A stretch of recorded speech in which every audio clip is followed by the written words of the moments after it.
लेकिन news today के तमाम दर्शकों का स्वागत है। मैं हूं Dipankar Gupta. Good morning news में न केवल जम्मू कश्मीर बल्कि देश भर में आज क्या होने वाला है हम आपको बताते हैं।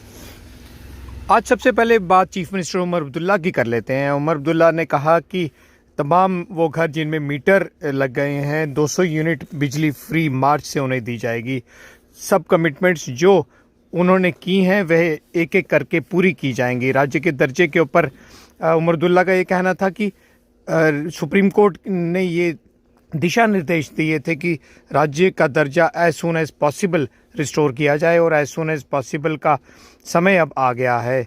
वहीं हम आपको बताते चलें कि चीफ मिनिस्टर उमर अब्दुल्ला और उन्हीं के एमपी आगा सईद जहरूल्लाह के बीच बयानबाजी लगातार जारी है। आरक्षण को लेकर आपने देखा किस तरह पहले आगा सईद जहरूल्लाह उनके घर के बाहर प्रदर्शन करते हैं।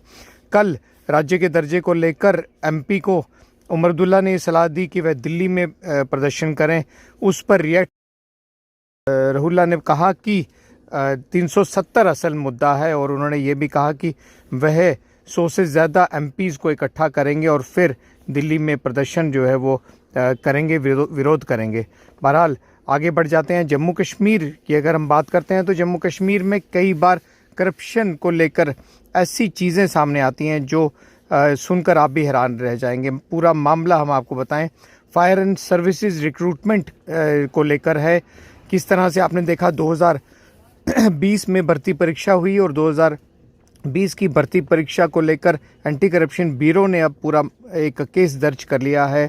ये एलिगेशंस लगाए गए हैं कि 109 ऐसे विद्यार्थी थे जिनके मार्क्स काफ़ी ज़्यादा कम थे, यानी कि कट ऑफ से भी कम थे। किसी के 11, किसी के 17, किसी के 24 मार्क्स थे, लेकिन जब अंतिम सूची प्रकाशित हुई तो उन्हें 90 मार्क्स दिए गए। इस पूरे मामले में अब एंटी करप्शन ब्यूरो ने दमकल बोर्ड के चेयरमैन सहित कई लोगों के खिलाफ मामला जो है वो दर्ज कर लिया है। ये कहा गया कि विभाग में जो लोग इस समय कार्यरत हैं उन्हीं के रिश्तेदारों को नौकरियां जो है वो दी गई।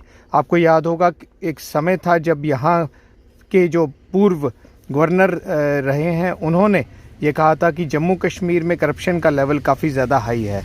बहरहाल अब इस मामले में केस दर्ज कर लिया गया है और आगे की कार्रवाई शुरू कर दी गई है। 7 और 8 जनवरी को CRS यानी कि कमिश्नर रेलवे सेफ्टी खुद इंस्पेक्शन के लिए आ रहे हैं।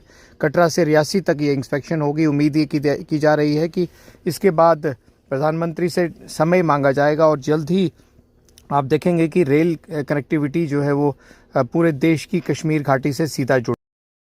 जम्मू में रेलवे का एक पूरा डिवीज़न जो है वो बनाया जा रहा है। उसके लिए ज़मीन जो है वो चयनित कर ली गई है। साथ ही साथ श्रीनगर के बदगाम में सब डिवीज़न बनाने की भी तैयारी की जा रही है। जम्मू कश्मीर में आने वाले दिनों में कई मेजर प्रोजेक्ट्स की इनॉग्रेशन होनी है, जिसमें बनिहाल बाईपास नेशनल हाईवे और इसके अलावा जेड मोड टनल भी शामिल हैं। कश्मीर को लेकर हम आपको बताएं, कल देर शाम गृह मंत्री अमित शाह ने यह कहा कि कश्मीर अभिन्न अंग है, साथ ही साथ जो गंवाया है उसे भी हम वापस लेकर रहेंगे। उन्होंने आर्टिकल 370 को एक रुकावट माना और ये कहा कि अब कश्मीर जो है वो पूरे देश के साथ आगे बढ़ेगा। श्यामा प्रसाद मुखर्जी को भी अमित शाह ने याद किया। वह नेशनल बुक ट्रस्ट द्वारा जम्मू कश्मीर और लेह लद्दाख पर बनी एक पुस्तिका का विमोचन कर रहे थे। एक खबर माहौर से आई है और माहौर में सुरक्षा बलों को कामयाबी मिली है। प्रेशर कुकर IED को डिटेक्ट किया गया और उसे डिफ्यूज़ कर दिया गया है। भद्रवा में आपने देखा किस तरह से 3 युवाओं की डेड बॉडीज़ मिली थी। पूरे मामले में एक स्पेशल इन्वेस्टिगेशन टीम यानी कि सिट का गठन कर दिया गया है। मेडिकल बोर्ड ने तीनों जो डेड बॉडीज़ हैं उनका एक पोस्टमार्टम किया और मामले की जांच स्पेशल इन्वेस्टिगेशन टीम के। तमाम खबरों को देखने के लिए देखते रहिए जेके न्यूज़ टुडे।